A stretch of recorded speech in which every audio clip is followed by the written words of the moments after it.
So today I want to show you how I make a juice groove on a cutting board. This works for long grain cutting boards, it works for end grain cutting boards, charcuterie boards, really doesn't matter. It kind of works for everything. Does not require a CNC, does not require any special jigs. You just need a palm router, a round nose bit, and an edge guide for the router. Now, as with all things involving a router, the router can be a very dangerous tool, so be careful, use some common sense. If you don't feel comfortable using this technique, don't do it. That's why there are jigs and CNCs that can accomplish the same thing, but this way works well for me. So first off, we need to decide where we want the juice groove to be, where we want it to start, where we want it to stop. Now with this board here, I'm going to end up rounding these corners, and then along the edges I'm going to round those over as well, so we want to take that into account. It's 1 inch thick, 12 inches wide, 16 inches long, hard maple, and what I'm going to use is just my little rigid palm router. I've got a 3/8 round nose bit set to just a hair under a 3/8 inch depth of cut. I've got my edge guide on, and the distance is set to 1 inch from the center of the bit. And then what I'm going to do is on the board, I need to mark out where I want this cut to start and stop. I don't really need a guideline because I've got the fence on, but what I do need to know is where to start and where to stop. So for me, with a board about this size and a bit that size, what I find works pretty well is just 1 inch from every edge. And really all you're needing here, it's functionally, I don't think it really makes a whole lot of difference. It's just kind of what looks good for that dimension. You want to maximize your workspace, but you don't want your juice groove so close to the edge that you end up with like a point when you do your round over or something. It needs to look good. And on these size of boards, I find 1 inch is generally pretty good.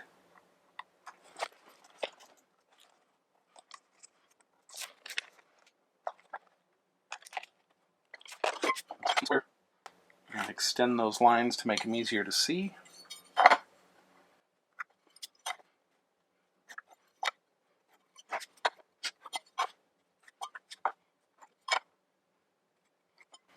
Okay, so I've got each corner marked, and what I'm going to do, so normally I would do this on my workbench, but I've got a secret project over there that can't move anywhere else at the moment, so I'm using my table saw, and the top of my table saw actually works out pretty well for this because I've got, I don't know how well it'll show up on camera, but I've got these slots in the top, and so I just got a scrap piece of wood here, so I've just clamped through that hole my board and a scrap board underneath it. I'm going to start on this edge, and what I like to do is, for this type of a cut where it's an enclosed cut, we're not going along the edge, we've got wood on both sides of the path of our router bit. I want to go clockwise. I find I get better control going that direction, but there is a spot where you're going to have to go the opposite to get it just right. And so what I do is I'll start somewhere down here. I'm going to do a plunge cut because I don't have an edge guide for my smaller plunge router. So I'll do a plunge cut probably about 1 inch or so from this end, and then I'll do what would basically be a climb cut, except that it's enclosed. I'd go back and just barely kiss that line, and then go ahead and make my way this direction, barely kiss the line, and stop. The way I'm going to do the plunge is I'm going to have the fence, one side of my fence, because this is one of those split fences. And you can put, if a split fence worries you, there are these screw holes on it, so that you could put a strip of wood or something here to make this longer and have a more positive surface to rest against. But I've done this enough that I'm comfortable doing it this way. Basically, I'm going to take the left side of the fence, rest it against this edge of the wood, and this edge of the router base, I'm going to make sure that that's sitting on the board. So I've got 2 good points of contact. I want to make sure and hold the body of the router with my hand, and then with my other hand I want to have a finger on the base to help make sure that stays down, and then I take my thumb and I'm pushing that against the fence. So I'm trying to get as positive control as possible of the router, just because with an enclosed cut, if you don't really hold on to your router, it could become unsafe really quick, just because there's something for it to cut in every direction. So you really want to maintain positive control. And then what I'll do with the router on is I'll just slowly tilt it towards the piece of wood and push down and let that router bit kind of make a plunge cut into the board. I'll do that little bit of a back cut to hit this edge here, and then we'll just move forward until we hit the other end. Now, because of the way my shop is configured, I can't quite get you the shot that I want to be able to show how I've got this all set up. So hopefully this will give you enough of an idea.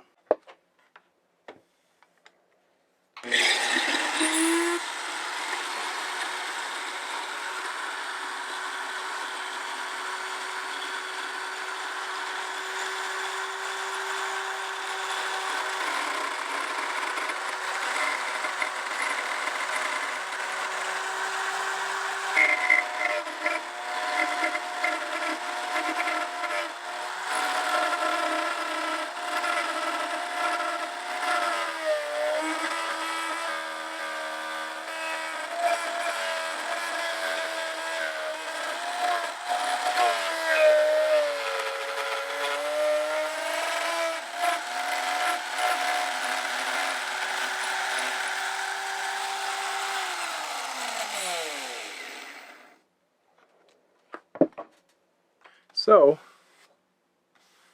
you can see I got a fairly nice cut. There is, I don't know how well this will show up on camera, but there is a little bit of chatter going through there. And my final pass will take care of some of that, but there's also going to be some sanding by hand to make sure I get this nice and clean. So now I'm going to rotate it and do the next side.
One thing I forgot to mention at the beginning when I was doing the marks to start and stop, where I'm centering the bit more or less on that line. Once I start on my second groove to meet the first one, I'm not going to have that line to hit anymore. And because the bit is centered on that, the radius of the bit is going to extend kind of, to the side of the line.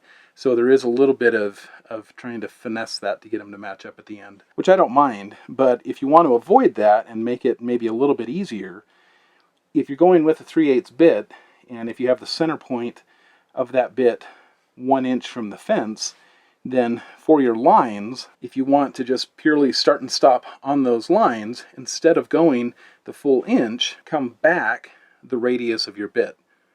So in my case, instead of going in an inch and in an inch, I would subtract 3/16 from each of those, and then I would have that exact line to match up to. So just something to keep in mind if you're wanting those lines to just be exact of where you want to stop rather than being more of a guideline. So for mine, I am using that as a hard stop on the first one, but each subsequent cut is going to have to kind of fudge the line a little bit to match the cut from before it. Just something to keep in mind. I've lowered the bit just a hair. So I'll do my second pass, and that should basically take care of it. And then I'll do a little bit of hand sanding if I need to get rid of any chatter marks that maybe this pass isn't going to get.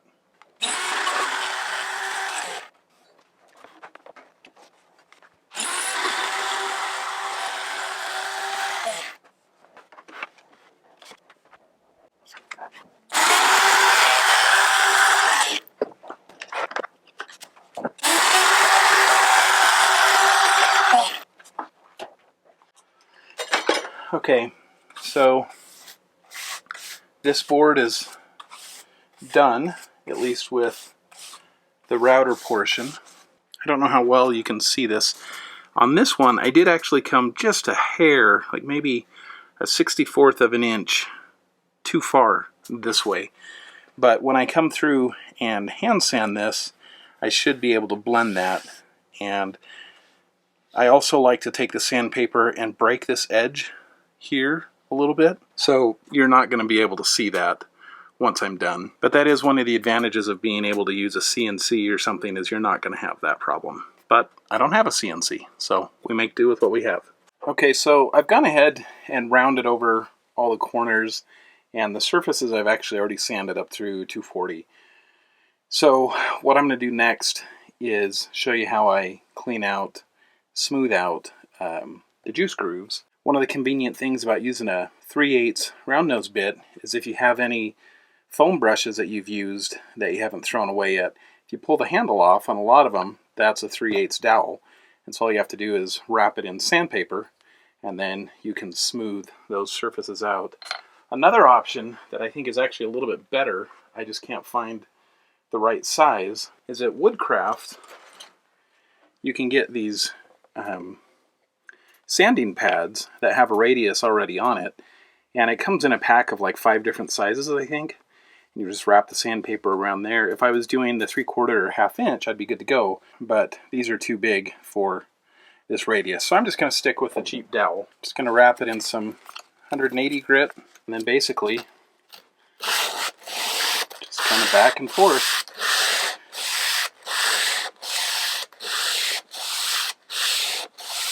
So you get it where you want it.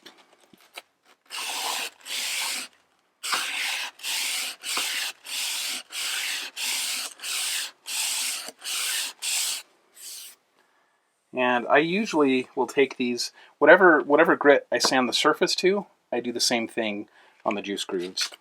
And that usually works out pretty well.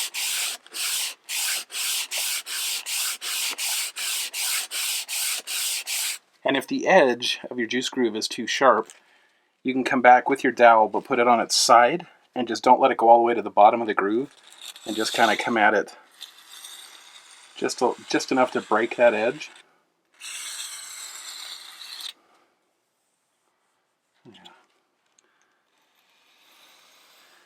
And then that way, if somebody's cleaning this off with a cotton rag or something, it's less likely to snag.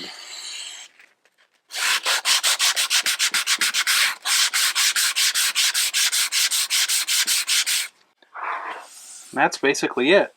On this particular set of boards, I still need to raise the grain and then go over it one more time with, I don't know, probably 320 or something like that. But at this point, it's feeling pretty smooth everywhere. So I'm happy with it. And that's all there is to it. Fairly easy way to get a nice juice or blood groove on your board. Make it a little less messy if you're cutting up a roast or a watermelon, or some of these things that you might use a cutting board for that can be a little messy. If you have any other ideas of ways to do this, feel free to leave those in the comments. If you thought this was helpful, maybe hit that like button. And if you want to see more of the stuff that I do in my shop, please subscribe.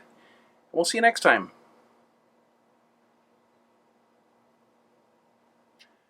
And I have a hornet in my shop.